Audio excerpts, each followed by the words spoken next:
Welcome, Spartans, to Act 2 of Mission Debrief. We've played every mission of the mainline Halo video game series in chronological order, and now we're playing every mission from the rest of the games in the franchise. Each episode will be discussing our experiences and sprinkling in a little lore along the way, as always. If you'd like to play along and have your thoughts read on the show, email us at podcastevolve@gmail.com or drop us a tweet at podcastevolved on Twitter. We'll be playing the Relic Approach mission from Halo Wars on the next episode. If you like what you'd hear and want to support the show, visit Podcast Evolved on Patreon. This episode, we're debriefing the Alpha Base mission from Halo Wars. I'm your host, Colin Perkins, alongside David Arnold. Hello, everybody. And Krista Brown. My strategy for this game, for this universe, is to murder. Good strategy. Thank you. It took me many, many years to figure it out. Build stuff, kill shit. Since this is the first mission debrief of Halo Wars, we're going to run through a quick overview of the game, and Chris is going to take it from here. Hey! Hi, guys.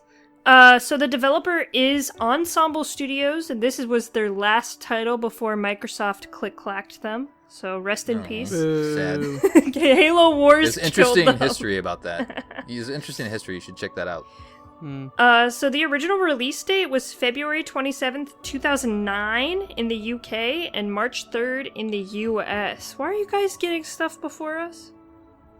God, I think it was UK based. Oh. Why are you guys getting stuff before us? Excuse me? We deserve it. It's about time. There are 15 missions, some of them being pretty short, but 15 missions in total. Pretty much like a normal Halo game.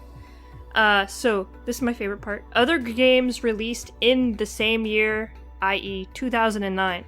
So, Halo 3 ODST came out September 22nd. So, Wait, what? yeah! I remember. Do you guys remember? I Do you remember? Okay. Call of Duty Modern Warfare 2.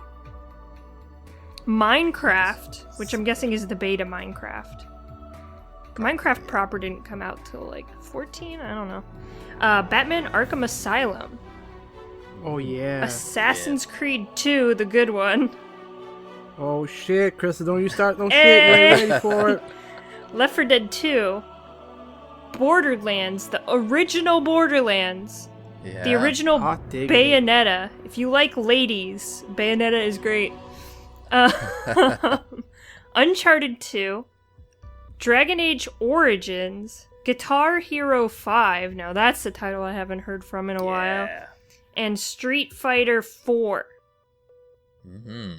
Very good games. Very good. Yeah. Good year. Yeah. The Metacritic score for Halo Wars is 82, which is a fair score. They kind of went in a different direction for this game, so pretty fair. It's hard because this is like an RTS on console. That's how it was originally released. So not many RTSs, real-time strategy games, had been done on console. So that's kind of what they're fighting against in that rating. I think. It's just not very popular on console. It still isn't as popular as like PC RTSs. Yeah, it's still hard to pull off. Exactly. Yeah, but it works. It works good. We'll get into This- gameplay yeah. later, but This game has always been renowned as the one that did it. The one that kind of made it acceptable and playable to do so. Yep. And there's some interesting stories about like how they went around doing that. hey. Okay, so platform and difficulty. We're all playing it on the definitive edition on our Xbox Ones. Colin, Although you're you two are. you're playing on PC. You're playing Xbox. I'm playing Oh, interesting. And you're playing on Yeah. Heroic. Ooh, PC sucks. Oh no, I think that's the other way around. But what do I know? I don't have a PC. I'm playing on Heroic. Are you guys playing Heroic? Are you normal? No, normal. Normaling. I played it on Legendary a Normaling. couple years back and never again. So. Okay. Yeah. Oh, that's rough. Yeah. You need to pepper in some stories about Legendary as we go. Oh on, god, 'cause- it's all repressed. It's all been repressed. I don't think I can. I'll dig it out. A couple of these I might be able to think of something, but most of it's just repressed memories. So the timeline covered the Halo universe timeline covered is February 4th, 2531 to February 25th, 2531. That's really early, huh? That's pretty early. That's not 2552 at all. No, it is this not. is way back in the day. And we'll get into more of what's going on in this timeline because this is the earliest game that we've really had. So it's a little different. It's a little different and fun. Other things are happening. So there are two versions: the standard edition, which includes the manual and game, and That's it. And that's it. Yeah, that's pretty much what you want for a standard version, I'd say. And then we have the limited edition. It has a metal case containing the game's disc, a manual, the Halo Wars Genesis graphic novel, a one-time only code to download Halo 3 Mythic Map Pack, for free. Yeah. 6 leader cards, which show information on all 6 UNSC and Covenant leaders, which is kind of a multiplayer thing. We're probably not going to get into it much. The UNSC Spirit of Fire embroidered ship emblem patch, and the Honor Guard Wraith skin. And if you pre-ordered, you also got the Fireball Warthog skin. Yeah. Is there skins in this game? I guess so. Yeah, you go into the menu. I did not know that. Yep, you go into the settings and you can enable like unique skins now. In the definitive edition, they're all unlocked. So I went back in after I read that. I was like, oh, I gotta go do that Fireball Warthog. And sure enough, you go in there and enable it. I'll have to go and do that. Then all of your Warthogs have like a flame on the front of it. It's I don't awesome. see this. What are you talking about, crazy man? It's in there. I want it. Is it a multiplayer thing? No, it should be in the settings somewhere. Oh wow, I'll dig it out Forget where later. I That's found cool. it. Yeah. I love it. Some other things to note on the cover of Halo Wars, Jerome 092. So you'll know these people. We'll get into all these characters, but Jerome's helmet visor reflects the Arbiter. We'll get into it. Don't ask questions right now. We'll get into it. And part of the honor stave on the cover of the limited collector's edition, implying that the two sides are meant to be facing each other. Yeah, so there's the two editions. The standard edition is Jerome, and then you can see the Arbiter in his mask, and then the limited edition has the Arbiter on the front. Oh, that's cool. So they're like, and it's like the same pose, which is really And there's cool. like cutscenes and stuff that kind of, illustrate this. I can't, honestly, now I'm thinking about it, I can't wait to get the Halo Wars 2, some of the cool stuff that they had. Yeah. But that's gonna be 16 episodes from now, so. No, we're gonna do some more stuff in between there. Ooh. We gotta play this twin stick shooter. No! The arcade game. Oh, I'm yeah. sick that day. I'm very sick that day. I can't. I'm in the hospital. I'll send you flowers. Okay, thank you. Perfect place to play a twin stick shooter on the tablet. No, I have a Nintendo Switch. The definitive edition released on December 20th, 2016, bundled with the Ultimate Edition of Halo Wars 2, and it is available on Xbox Game Pass and Xbox Game Pass Ultimate. It features improved graphics, additional achievements, and all the DLC that was offered for Halo Wars 2. And I really enjoyed that. Like, you got Halo Wars 2 and you're like, awesome. I like this. I love this. Beautiful. What was the first game like? Oh yes, I get it for free. Awesome. I like this. Yeah. Beautiful. Microsoft's hooking their fans up, man. They're customers. Oh yeah, David's newly acquired Game Pass, haven't you, David? That's right. Yes, it was gifted to me. So It was forced upon you. So it was like, David, Yeah. get into the 21st century. It's time. It's 2020 now. You gotta have Game Pass. I know. And I didn't actually own this game definitively because I think when it came out, I had just played it again anyway. Because it's obviously backwards compatible. So I never bought the definitive edition. Boo. And so I came down to, okay, I was like, I either buy it or I just input this Game Pass code and download it. So here I am. So you Game did Pass play this mission, or you're playing this game on the definitive edition, right? I'm playing this game on the definitive edition for the first time. Over Game Pass. Yeah. Over Game Thank Pass. you, Game Pass. We love you. Alright, Boo, Game so the marketing, I'm actually surprised at how little marketing is in There's our not marketing much. I mean, section.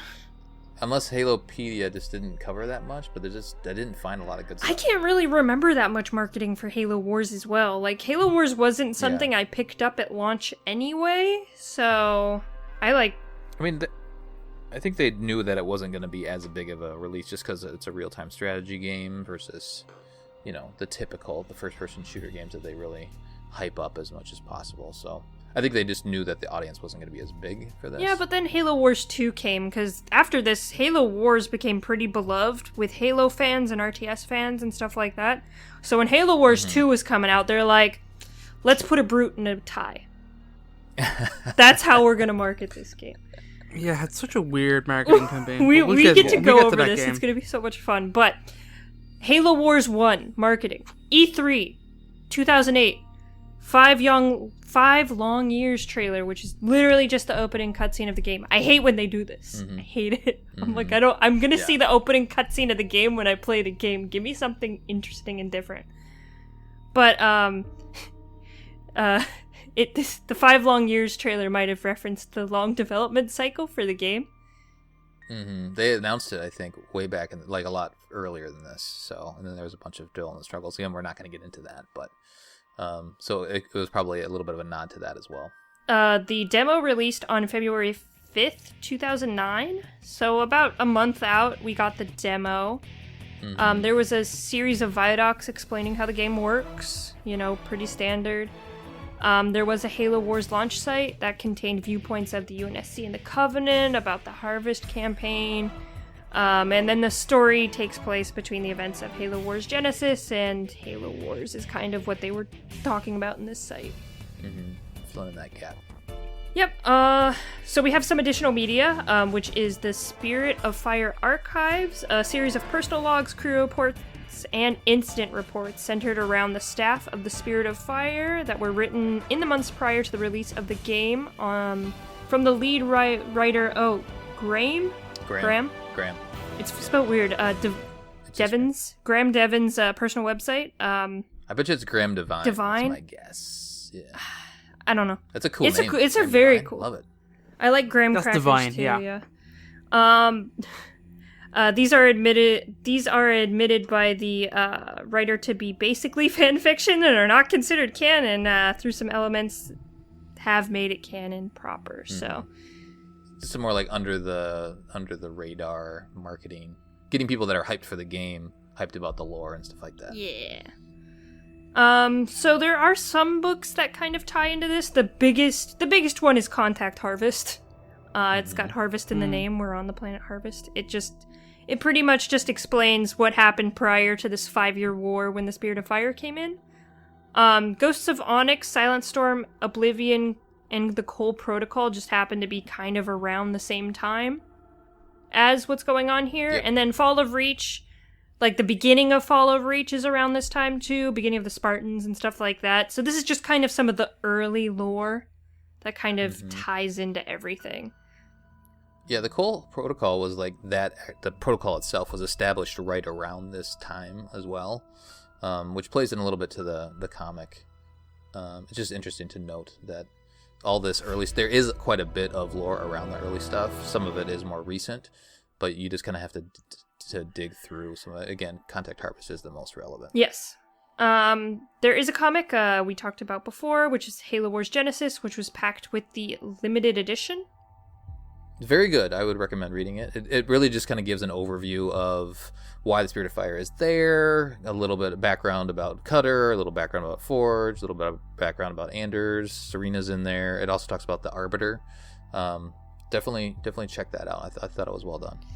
And it was also written by Eric Nyland. Oh, we like him. We like him a lot. I know him. There are some toys, some Mega Bloks license launched along with Halo Wars. So we got some Halo Lego Mega Blocks. Mega Block, not Lego. Mega Blocks. I had to put it in there because this game, and we'll talk about it as we cover off in the series. Like it just fleshes out the Halo universe so much, like new vehicles, and for both sides of the equation, which then enables you to, from a toy manufacturing standpoint, like put a bunch of more stuff out there, which we just didn't really have before. We only had some of the basic stuff, Warthog, Scorpion, Wraith, but they really add quite a bit more because it's an RTS, and that's part of the way the game. You have to have all these different levels of vehicles and kind of the rock paper scissors that go on in real-time strategy games. So it makes sense that they were able to flesh out so much more of the vehicular combat that they really didn't have in the games before. Finally, we have the Prima Strategy Guide, which was included for free with the Definitive Edition, and it just has some, options, extras, additional content, and then some cool concept art. So check that out. You can find that there's like a link, at least on the PC version, there's a link out to the web, and then I can just download it, which is like... I clicked on it. You do the same thing in your Xbox. It opens up the Bing browser and brings you to it, yeah. I think it's weird to read a strategy guide on the web because they do it in such a basic way. I would definitely rather have the physical book. I'm sure it's much more well laid out and with beautiful pictures, but reading it on the web, it's just kind of basic little entries and like small little images. And yeah, I mean, it's fine that all the information is there, but if you can pick up the actual physical book, if you like the game enough to, I would do that. Cool, thanks Crystal for the quick overview. Now we're gonna dive in. So as I always do, I kind of give you a little bit of a where we were, where we are. This is the first mission in Halo. Yeah. You cannot play. You can't play an earlier. You can read about earlier stuff, but you can't play anything before this. So there is no last mission, which is interesting. We went all the way back. The current mission, though, Alpha Base. Just a quick overview. So Harvest is finally back under UNSC control after a brutal 5-year war with the Covenant. The Spirit of Fire, led by Captain James Cutter, is sent to rescue survivors of the prophecy and discovers another Covenant invasion. Sergeant Forge is ordered to gather the remaining troops that evacuated Alpha Base and then retake their strategic position. The date of the game is February 4th, 2531. All right, so we're not gonna. I just want to have a couple. We're gonna do our mission debrief like we usually do, but we're not gonna tell you how to play real-time strategy games. We'll probably put in some, tips and like what our approaches are, and we're by no means experts, but we'll kind of talk about our approach. But we're not gonna like walk through, like that's what the strategy guide is for, or other walkthroughs for people that are more experts on, what that, walking you through how to beat each mission or the best way to how to optimize it. We're just going to talk about our experiences, specifically how we overcame the mission, and then all the lore stuff that we usually do. So just to kind of set expectations on what to expect from mission debrief for the real-time strategy games. So quick overview on what's different and what's new. We're not playing a first-person shooter anymore. What? That's different. I thought the game looked weird. Right.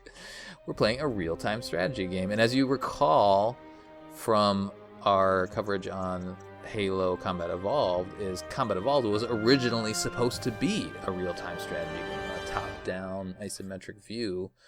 And then they obviously switch gears, and there's all that history behind that. But it's interesting to then go back to the kind of the original concept, the original idea. However, it's not Bungie that's developing the game. The game was developed in partnership.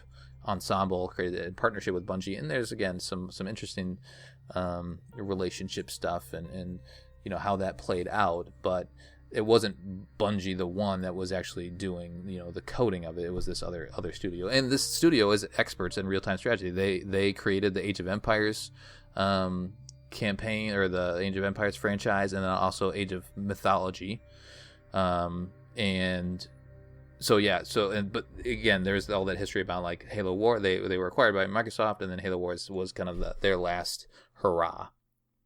When you think of other good real-time strategy games, you think of like StarCraft, Command and Conquer. I'm sure there's lots of others that I'm not thinking of off the top of my head, but real-time strategy is just it's its own genre. But I'm glad to be playing it. I'm glad that they took a stab at it with the Halo universe.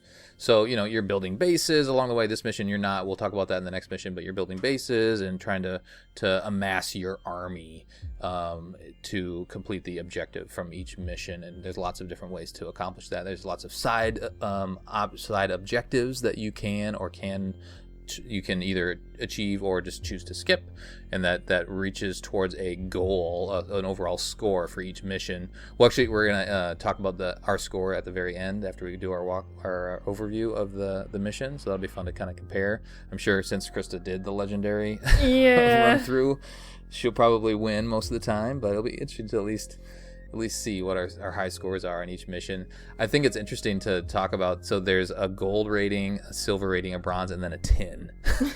If you barely made it, you still get a tin rating, which is good. Halo Wars has a Halo timeline, if you recall. So you can actually go in. It's a setting in the menu. It's a super cool little extra to put into something like Halo. Yeah, and so this came out in 2009. So it's all like all the lore that they crammed into it that had been released at the time. And if you go into the timeline, there's a bunch of entries that are already unlocked, but then you can also unlock them by getting the black boxes, which we'll talk about during the mission. And then you can also go into the multiplayer modes and unlock some of the other entries that way, so you can have a fully complete timeline. So definitely check that out along the way. There's a theater mode where you can access all of the cutscenes that you watch, which is nice to go back and recall all of that.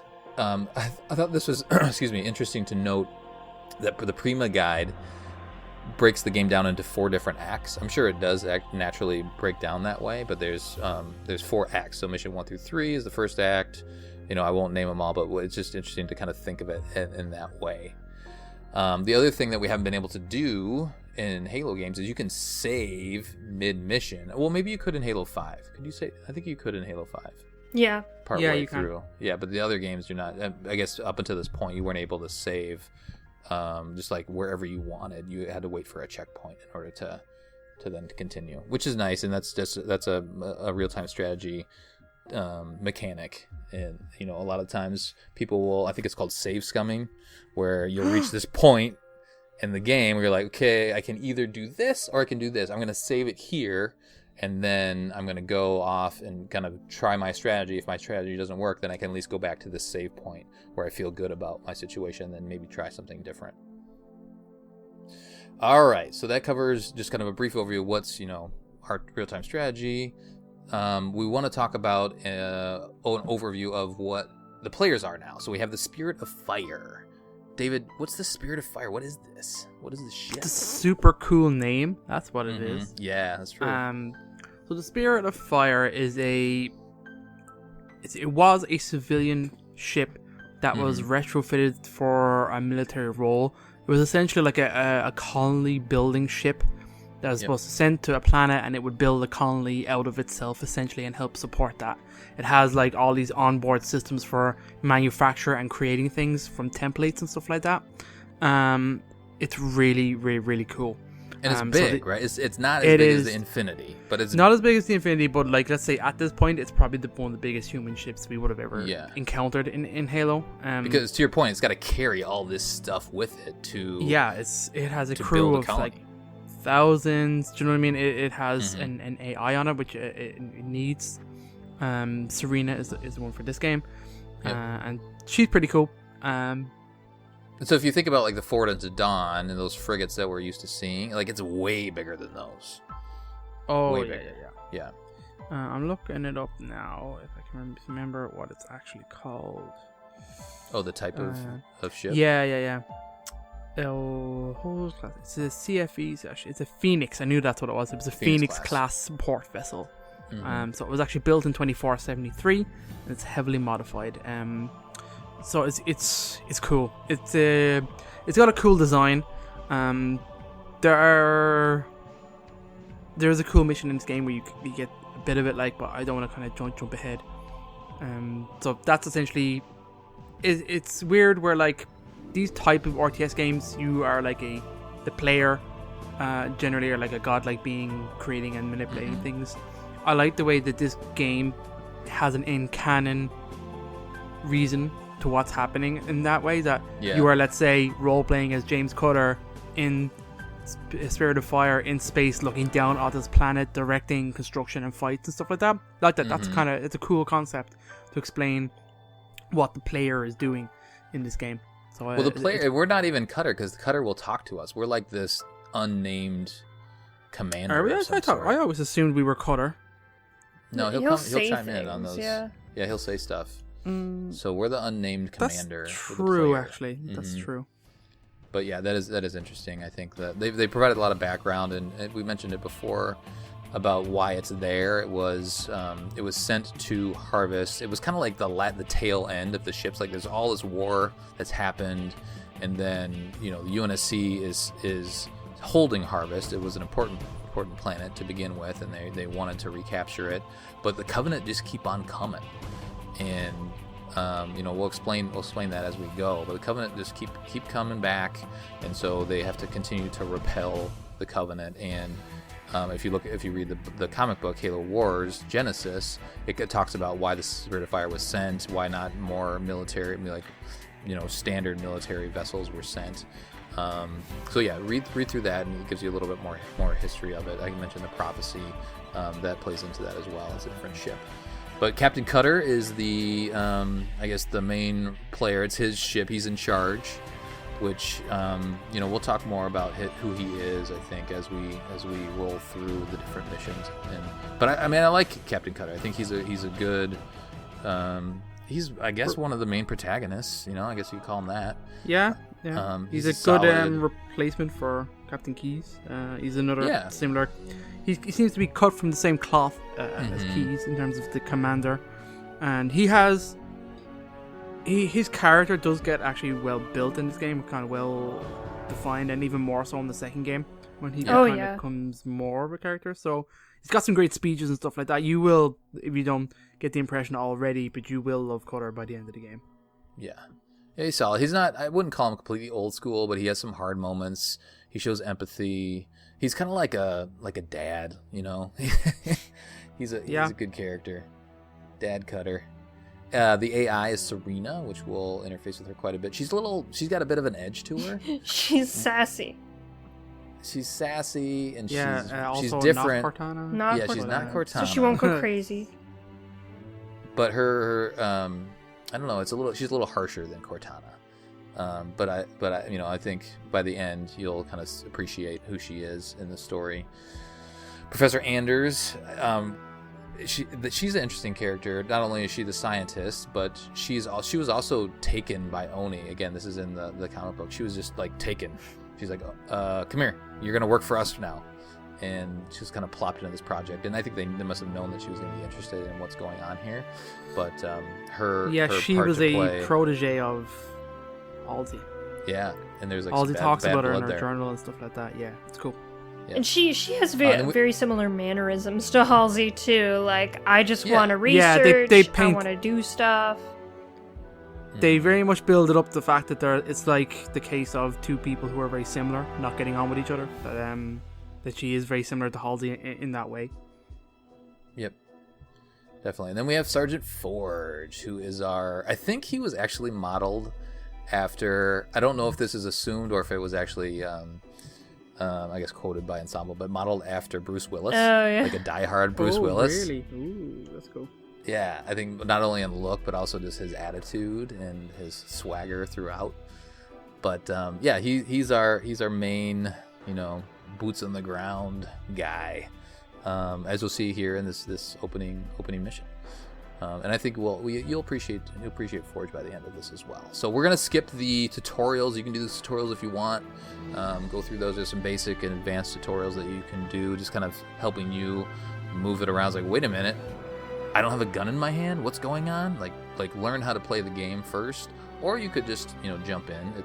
I feel like it's intuitive enough, especially this mission is intuitive enough. And there's a walkthrough, there's on-screen prompts that will help you along the way as well. Yeah, it helps pop up and stuff.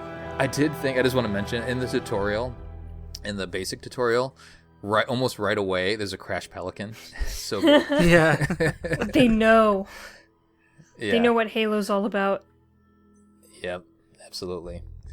Okay, so before just a little bit more preamble here, before we dive into the actual mission, I do want to, because it's an RTS and this is the style of game, is you're kind of going for a high score, and when you're playing the campaigns of these missions, so I at least want to kind of cover off on what they are for each mission. So for this mission, Alpha Base, the scoring system, there's the 4 levels that I talked about. So in order to get gold, you need to get at least 27,000 points. Silver is 18,000 to just under 27. And then bronze is 12,000 to then just under 18,000. And then there's a tin for just, hey, Loser. way to go, you did it. And that's Participation 0, award. so it must be if you don't beat it, you still get a 10. To just under 12,000 points. The par time is between 5 and 12 minutes for this specific mission. And again, that plays into your overall score. The theoretical best score is 36,000 points. And that's a combination of the objective score, so the number of objectives that you complete throughout the mission. There's a combat bonus, and that's the multiplier based on the ratio of enemy units killed and friendly units lost, which is interesting. There's a time bonus, which is based on how quickly you complete it, and then there's a skull bonus. And the skulls you can find in these missions, you complete the objective, and then the skull pops up, so you can go track that down after you complete that objective, and then you can start to apply those to the different missions as you replay them to get higher scores. All right, in this mission, it's basic, so I'm going to go through the units for each side of the equation. So for the UNSC, we have Forge, we have Warthogs, we have Marines, and then at the very, very end, we have Short Swords, which is cool to see. For the Covenant, we have just Elites, Grunts, Jackals, everybody that we're used to seeing. We have Shade Turrets, which you've seen in the previous games. This is the different variant than the Halo 3 one. All those turrets, all the Covenant turrets are called Shade Turrets. They just look a little different. This is like the one that I think we saw in Halo CE. And then there are a couple wraiths here in this mission as well. Yay! All right, here we go. Let's dive in. David, do you want to take the opening cut for us? The opening cut scene. It's very nice. It's really, really cool. Blur. I'm really good at kind of setting it up. Blur, Really yeah, it is blur. blur. Mhm. Blur, baby. So it pretty much opens with Spirit of Fire arriving on the scene. Captain Cutter is narrating. He's giving a report. He's given the date for every fort. It says 5 years, 5 long years of hell. And he just talks about, pretty much just sets the preamble of Covenant took Harvest after Contact Harvest. We fought for 5 years to take it back. And now we kind of have let's say, we've dominated. Essentially, we've taken it back under massive losses. There's a great cutscene of just Marines fighting Warhogs coming in, Pelicans dropping off with troops and stuff like that, and then just essentially killing elites and having a wonderful moment of celebrations. Because Victory. First it was great, We did it. then setback after setback, and it just shows elites cutting down dudes, strafing bombs coming in from phantoms, and the crazy ass plasma beams from space. Mm-hmm. It's pretty cool. And they still glassed portions of Harvest. Yep. Yeah, they really did. It's so cool. I can't remember what that cruiser's called, but it looks awesome. Mm-hmm. It pretty much then cuts down to Cutter just going, of course, that's all Harvest. It's hell down there. And then it just kind of, but now it's kind of just setting up. It's okay, it's now again the Halo Wars title screen pops up. And then it cuts to again to the Spirit of Fire coming into the system. You can see in space there's wreckage everywhere. Yeah. You see Pelicans kind of dropping down. But not only that, it sets up then it's 35 years before the Halo event, isn't it? 25, sorry. 20 years before the Halo event, just to set it for the player. Mm-hmm. You see these human ships coming in. You wouldn't have recognized them before. They're very different. But they're one huge ship dropping off another ship. And let's just give you a sense of the scale of how big Spirit of Fire is. Yeah. It's dropping these massive ships off it as these Pelicans come out as well. Then you get introduced to Cutter. He is and Serena. They're on this observation deck looking down at the planet, and it's cool. He's just bringing all the weapons on up. She's expecting trouble. He's like, harvest may be ours again, but don't think the Covenant appreciate that yet, which is kind of cool. It's unclear. It seems that like humanity may have won the space war, but very much the Covenant are pretty heavily influenced on the ground. You then get introduced very quick into Forge, who's on a screen. He's in a Warhog down on the ground doing a scouting, and then you have introduced to, what's the scientist called? Blanking on it. Anders, who is the scientist. So there you have not Halsey, not Johnson, not Cortana, and not Captain Keyes. Perfect. All in a new Halo game. Yeah. So all these characters pretty much fulfill the kind of same roles. Essentially, they're trying to understand what the Covenant is still doing here. So they're digging. They want to know why they're digging. That doesn't make sense. Then he kind of mentions the whole point that they're digging up ahead. We have a base there called Alpha Base, but it's been taken. He's like, okay, our first objective is to take that base back, and then we'll go see what the Covenant are doing in that region. And it's pretty much just setting up the first mission. Very nice. So Anders wants to come down, and then Forge is pretty much, lady, there's no way you're coming down here. It's not safe.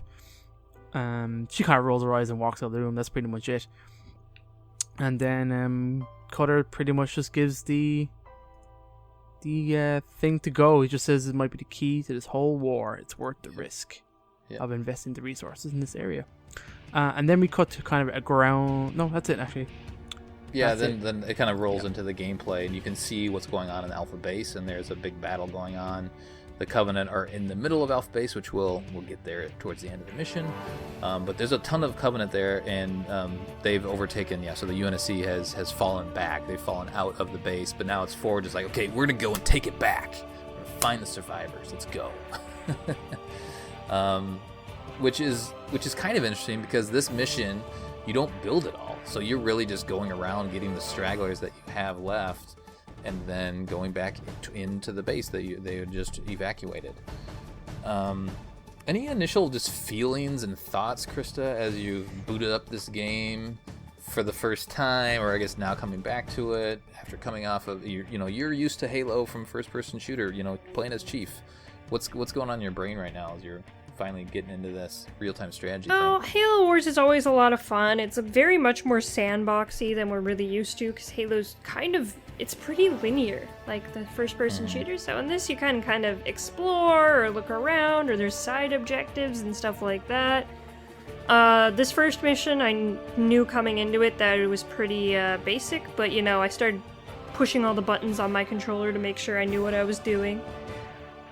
How does it feel? So I'm playing on PC. How does it feel with the controller? Do you think they did a good job with the controls, making it fairly intuitive? Oh yeah, like all of your unit selectors are those like the bumpers and the triggers. So all of those are there, and then everything else is just kind of like yes, no, like A, B, and you're just moving around the screen and stuff like that. I think the controls are very intuitive. I think you can do a lot with them, and I think it's...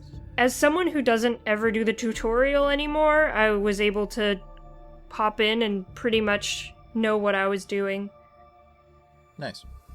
Very cool. How about you, David? Real-time strategy stuff. Does it feel good to be in Halo? It does, yeah. And I would have played a lot of real-time strategy over the years. Definitely on PC mostly when I was younger. So I was always ready for a Halo version of this. So when it eventually came out, it was pretty cool, and I actually really did it. It doesn't take long to get used to the controls. They're very simplified. It's a very simplified RTS, and they all did that on purpose. And you can see the way it's designed, even the way your base is designed in terms from management. It's all very handy, very done from radial menus on the controller. Yeah. So no, I think it's done pretty well. I think they do a good job of not... I mean, this first mission is a straight tutorial mission. And that's... So you could go in and do the tutorial, as I mentioned, or you could play the first mission, and it tells you enough to get going along the way, both this and the next mission. There's lots of on-screen prompts, and it flat out says, okay, you got to do this, you got to do this. So they do a good job of building that in, and then also giving you side objectives, so it gives you a reason to replay it and go after achievements and things like that as well. But you really just start out as Forge, and you're in Warthog, and you're just flying around the bends here, and you pick up 4 different. They call them find and rescue the pinned Marines. So there's 4 different sets of Marines that are pinned down by the Covenant, and you're just kind of winding yourself back around into Alpha Base. The first set is pretty much right in front of you. You kind of fly over this. I don't know. I would just call it a jump, I guess. You fly over a jump, and then into this next bend where your Marine buddies have a couple of warthogs, and then they're fighting off some elites. So take those out. Use your ram. Do you guys use that ram power very much for Forge? Yeah. I try to. It's cool. Most of the time, You it's just when I kinda, have all units selected and I just hit the Y button. I know. And unleash And it's like, destruction. throw grenades and also ram. Like, do everything. Yeah, that's how I use those special powers. Just all at once. Yeah. I mentioned Same. before, we're not experts in real-time strategy. Sounds like David has some experience. I have some experience, but I've never gotten that great at it. I just, I think we all probably have a pretty similar strategy. So I as I play through this, I'm going to try to do a better job of playing the game at a more advanced, I guess, strategic or tactical level. We'll see if that holds up or not. But I'm going to attempt so I can at least kind of bring some added insight into the game. But for this one, you really just select an all units, which is, by the way, one of the most iconic All units. sayings. Yeah, sayings in Halo. Local units, all units. I know. I want them all. I want all of my units, and I want them. And all I won't want to go to one one place. I'm gonna make sure my Exactly. base has no turrets as well. Leave it completely defenseless. Yep, pretty much. So go pick up your buddies. Once you clear out all of the Covenant there, then they'll join you. And Forge will give them a little hoorah, let's go. We're going to go take back Alpha Base. So they're like, okay, let's do it. Go around a couple more bends. You find some grunts and a shade turret to deal with. Meanwhile, that objective pops up. It says, kill 100 grunts. And you need to kill 100 grunts in order for the skull to show up. And the skull will show up kind of towards the end here. But you can't actually kill 100 grunts. Were you guys able to kill 100 grunts on normal? Because I played through on normal once and I wasn't able to I do wasn't it. trying. I think I got to like 90 something. And that's, I don't know if there's ones I just didn't get on the map. And that's what I wasn't sure either. I think it's hard. It's not only harder on higher difficulties, but there must be more enemies as well. Because I was able to get it on heroic, and it was at the very end of playing heroic, like at the very, very end. It's like there was a group of elites, and elite is also paired with a couple grunts, and I had to have my whoever I had left kill the grunts of that group, and then as soon as they were all gone, it hit 100. There was still one elite left. I had to back them off because I had to go then find the skull, which is a little bit before you enter the base. But yeah, so it's, I don't know. It must be they must build that in a way for you to just try to play the higher levels. Give you a little carrot there. But I thought that was frustrating playing through on normal. I was like, wait a minute, I swear I killed everybody. But nope, we just couldn't get to it. Yeah, any other thoughts as you're winding around this area? It's fun to see the Warthog. The Warthog kind of sounds like a remote control car. Yeah. Did you notice the sound at all, Krista? How it sounded? Oh yeah, everything sounds like Halo Wars has always sounded very, very good. Uh-huh. Does it sound like the original CE Warthog? Because I feel like it sounds more like a remote control car than I was used to. Yeah, I Kind of hard to say. I thought it sounds like a warthog to me. You're also kind of like, it's very small compared to you because you're God, so it is kind of like true. you're controlling a little RC car. Right. Maybe that's why it sounded like that to me. So keep going through, keep winding around. You'll pick up another set of Marines that are pinned down. There's some jackals, and there's another turret that you got to clear out. So clear those out. Continue to wind around. Towards the end here, we're kind of getting closer to Alpha Base. You're rolling with like 4 Warthogs, which feels pretty nice. Just rolling with your squad. And really, literally rolling over if you're using the ram. For everybody, you'll just go up and just crush them. Yeah, so it'll feel good. You also see a bunch of wreckage in the mission as well, which is fun to see. Downed Spirit drop ships. You'll see downed Scorpion here. So once you get kind of a little bit closer to the end, you go through there's like a military checkpoint of some sort. You go across a bridge, and then through into this checkpoint, you'll see a scorpion that's down too, which is fun to see. Like, oh yeah, I get to drive one of those eventually. Not this mission, but you will eventually. Yeah, just, I mean, this one's pretty basic, so just kind of continue through. Like I said, you need to save 4 different groups of Marines that are pinned down. You kind of have to do that as you go. You could probably miss the objective by just moving your character up to the area and just not doing anything. I would imagine that would then they would just die and you would not get it. But I don't know if I've for this first mission. Maybe on Legendary. Krista, do you remember if on Legendary you ever didn't save them all? This is a really basic mission even for Legendary. Yeah. So I think you just kind of, I don't think there's any real strategy to this one in particular. Yeah, just go around, follow the road, wind around, pick up all of your buddies, and then at the end, so there is a barrier to that the Covenant have set up to block our entry, the UNSC's entry back into Alpha Base.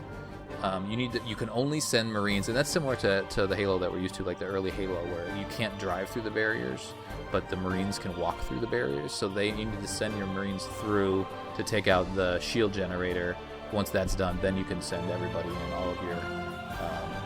all of your warthogs and whatnot. Before you go all the way through, though, you need to go back and get the black box, and we'll cover off on the black box. They're interesting. We'll just cover off on the entries. We talked about the timeline earlier. You can go and read the timeline if you want. We're not going to cover that at all, but we're going to cover at least what the black box unlocks are of the timeline for each mission. So Krista will cover off on that in a little bit once we're done with the mission. But so go back. It's like under a bridge right before you enter into Alpha Base. So go back and you just got to send a Marine or one of your units over down there. It'll pick up the black box. It'll unlock it for you. Then go back into the base, and then Cutter, he calls in a bunch of short swords, which is sweet. he calls in. He's like, okay, I'm gonna take care of the heavier the heavy metal for you. And you go in and clear the rest of the base, which actually, as I'm thinking through, when you first see the base, it's completely overrun with Covenant. Yep. Like, there's no way you and just a couple of Marines are going to take it back, but it's because those short swords come in and take out the race that you're able to then go back and take the base back. So it's fun to see them fly overhead and do that. And then you just kind of move your, what I did is I just kind of moved my guys around in a circle. The Covenant they don't charge too far of a distance from you, so you can go through the initial entryway and just there's some jackals right there you can take out, and then I think I went up and just kind of cleared out them in a clockwise manner, cleared everybody out. David, do you do anything special as you reach the base here? No, not at all. It's just really, I think I just went clockwise around the edge. Yeah. It's very basic. I think units, and then just click on them, and yeah. I did suffer some good casualties before those dropships came in, though. That Wraith did wreck shop for a moment or two. Oh, the Wraith did? Yeah. Oh, okay, sure. Like you said, too far forward? Yeah, definitely. Gotcha. Any other thoughts, Krista? So you guys said you didn't reach the objective. So once you enter the base, there's some grunts at the very back corner. I guess it's the right. You can rotate your camera, but I didn't do it much on this one. But the very back right. So I had to take out those grunts. Finally got my objective, and then you run back. The skull is outside of the base, back to the left, kind of as far left as you can go. Then the little skull will pop up, and it's a little icon. It's a little skull that's just like spinning around. So you go and just send one unit to go get them. And then when you kill the last Covenant, the mission will end. Any other thoughts, Krista, before we kind of move on to the other stuff? Just like once you get into the base, any thoughts on It's a great how the base tutorial looks or anything level, like that? but there's not much to say on it. Yeah. Yep. The mission ends, and then you see some more short swords fly off into kind of towards the camera. And then you've completed your mission, and you've retaken Alpha Base, which is the point. And we'll learn more about Alpha Base and base building in the next mission. All right.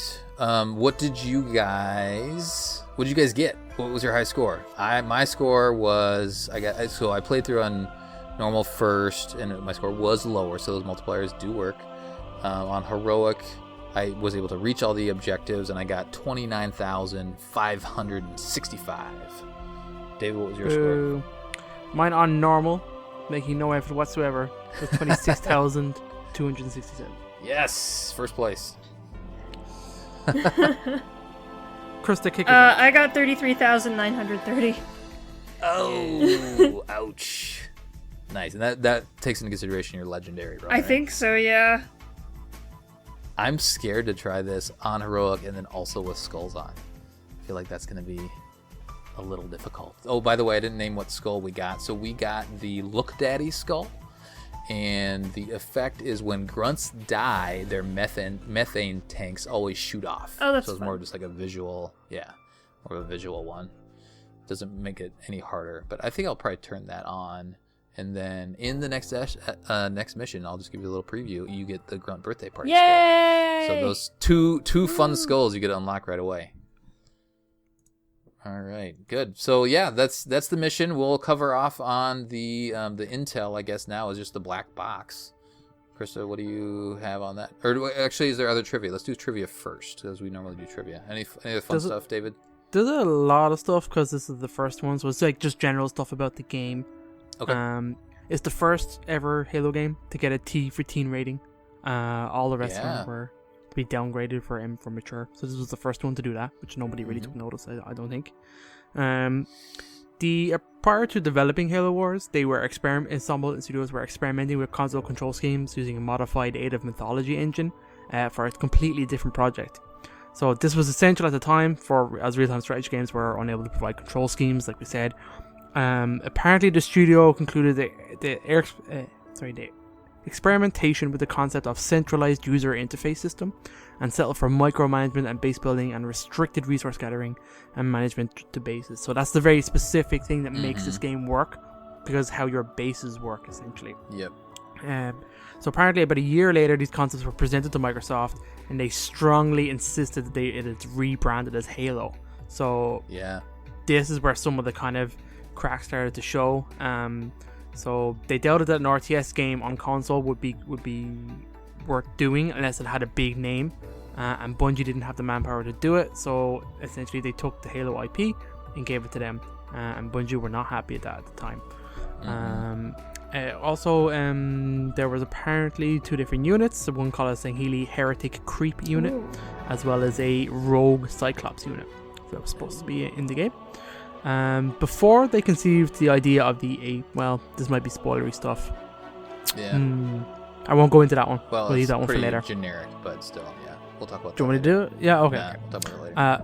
The Doritos snack food held a sweepstakes where the winner got to voice a role in the game, but no one knows who won or whether or not there was actually a character in the game. So none of that is well announced. So I went looking that up to try and find it. It's just like from a Xbox magazine, where it was like paper based, like there's nothing online for what it was or what happened. So I thought it was kind of interesting. Working in marketing, I wouldn't doubt if they actually didn't choose a winner or just didn't. Maybe the person didn't cooperate or something like that too. You're right, yeah. There's lots of ways to that's weird. You would think that they would have made a big deal out of it after the fact, but it must have fallen through. Yep. So. What else we got? Canada-based Mega Brands released several Halo Wars construct sets. So I think that's the original kind of That's stuff. the Mega Blocks, yep. Mega Blocks and Mega Brands, okay. Mega Brands is the owning company. Oh, is it? Oh, I never knew that. Okay. Yeah. Halogen, a conversion mod for the real-time strategy game Command and Conquer Generals, was halted when Microsoft when Halo Wars began development. So I never knew that existed, but that's kind of cool. Oh, interesting. Yeah. What else we got? The backside of the Halo Wars case shows a Protoss Scarab from the game's early development, although in final gameplay the model is the Duratos Scarab. So there's some nerdy stuff there for you, right? Apparently, I did see this. So a promotional image for Halo Wars appeared briefly in the background of the 2014 E3 Phantom Dust trailer. So I remember seeing that way back in the day. Yeah. And that was just weird, because when you think about it, obviously it's way after Halo Wars came out, but I think it was a preamble to Halo Wars 2, essentially. But it's actually the image of the first game, though, of the Spartans walking Gotcha. up all in the thing. So it was kind of cool. And that's pretty much it. You've covered anything else is kind of like stuff related to like in-game stuff, so I won't go any further than that. Cool. All right, Krista, what black box did we uncover? What did they have to say? Okay, so this is from our first mission, Alpha Base, February 4th, 2531. The UNSC support ship, Spirit of Fire, enters orbit around Harvest, while Admiral Cole's fleet is engaged elsewhere. Spirit is sent to Harvest to investigate ongoing Covenant activity in the system and look for survivors from the missing UNSC destroyer, the Prophecy, which was previously dispatched to Harvest to investigate the same activity. So, the Spirit of Fire, commanded by Captain Cutter, it has been reassigned by Fleet Comm, and Oni has placed Professor Anders on board to lead the investigation. Ooh. What's going on? What are they investigating? That's what we're doing. Yeah, that's good. That just adds a little more context. As I said, like there's the comic book, but if you didn't get the comic book with the limited edition, you can read through this timeline stuff in the black boxes, and it'll just provide some more insights, more context as to what's going on here. Very nice. All right, let's do some community. Yay! What do we have on community? Stuff. What's Facebook say? Facebook, the best book, says Colin Perkins, January 10th at 10:22 p.m. Your new military base that was airlifted in from the Spirit of Fire fused No, that's together. the wrong one. Hold on. Oh, That's the next is one. it? Is Yeah. it? Oh no. I got Maybe need to this go one up further then. down. Okay. Go for it. So Discord. Colin says, what other video game genres would you like to see Halo explore? Question for Mission Debrief, Halo Wars Alpha Base Mission. So this is a poll, so we have RPG, space combat, flight simulation, turn-based strategy, survival horror, adventure, third-person action adventure, 4X, what's 4X? That's like civilization. Oh, okay, yeah. And a farming simulator. I think I added that one for Discord. I thought it would be fun. So, RPG is winning with 9 votes. I would love, like, a Mass Effect-y kind of style RPG. in Oh, that's the Halo. correct answer, Krista Brown. Yeah. The only runner-up for me would be the survival horror. But, coming in second be cool. is B with space combat. We already got space combat, people. It's in reach. Just play that mission over and over again. Just one. Right. So both C and I are tied with 5 votes. So C is flight simulation, and I is farming simulator. Very Yeah, good. We love want it. a Stardew Valley, but with Halo. Just skin over. God, that'd be cool. We want like an Animal Crossing. Let's do Animal Crossing where you have your own little like Yes. village full of Sangheili or something. And Ungoy. The next one is turn-based strategy, which has 4 votes. And then E, G, and H are tied with 3 votes, and that is survival horror, third-person action-adventure, and 4X. And then finally, we just have the regular, like, adventure game, which I'm guessing would be like the clicking adventure game where you get to click on things. You're just talking to people more. or Yeah, less, yeah, like Monkey Island and stuff like that. That would be cool. Yep. I would love a flood survival horror though. That would be great. Yeah, that'd be so like a good. dead. That's why I I put it mean, on there. So ripe for that. if you really want like a Halo-like survival horror, you can just go play Dead Space, but it would be cool to have Yeah. like an actual Halo-branded Dead Space-ish game. That'd be Yeah. awesome. So we can read some comments for people. They're mostly about the farming Yeah. simulator. So Ian says, I want my GD Ungoy farmer. Very good. Rye says all of the above. Elson says, I have thought for a long time that an interesting game would be similar to Star Wars The Old Republic, where a player can be an elite, brute, or jackal during the events of the Great Schism and following it. So that would be really interesting. So you could be like, Swords of Sanghelios, Covenant are banished, all other factions. We could explore some potential fun mess with those times, because the Schism was quite a mess. Rye says a Halo MMO would be interesting. Yeah. That'd Oh, be. no. Thank Yeah, you. the Intense. problem I have with MMOs is like when people try to like put a game that isn't an MMO into an MMO, it feels just like a very generic MMO. Mhm. Let's get Halo 76. Yeah, right. It could work, but Yeah. I doubt it. That we'll see it.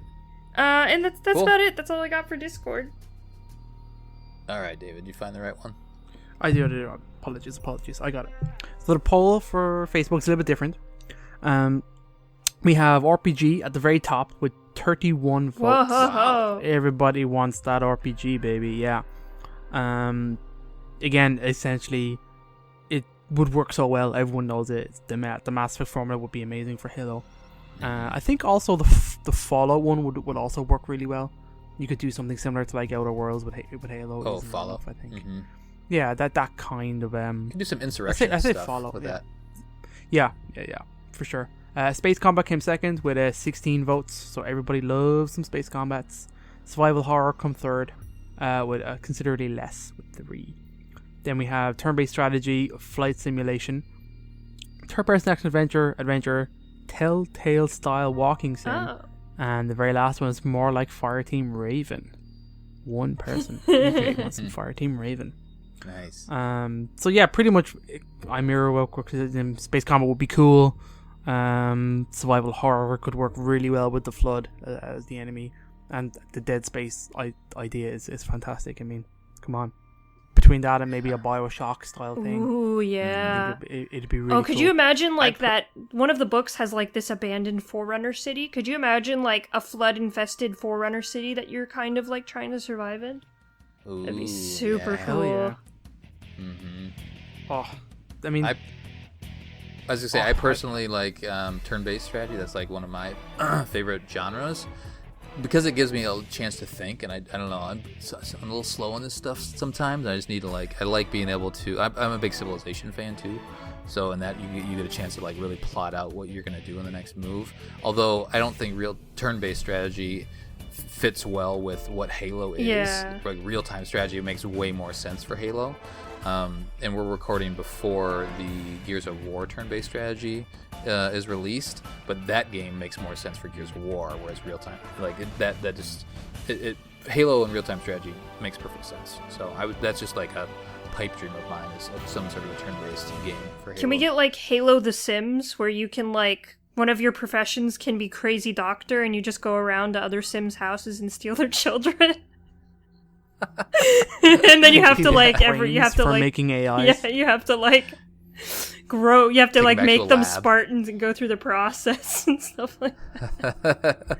Marry some like UNSC guy. Marry a brute and see what happens. You know. Oh, that'd be fun. Sims Halo. Any comments, David, on the Facebook? There's a few. Kind of just calling out on. Patrick says he wants to go for all of them. Ian says Space Combat absolutely is the correct answer. John says Halo version of Star Wars Battlefront. Ooh. I don't like those type of games, but it could definitely work.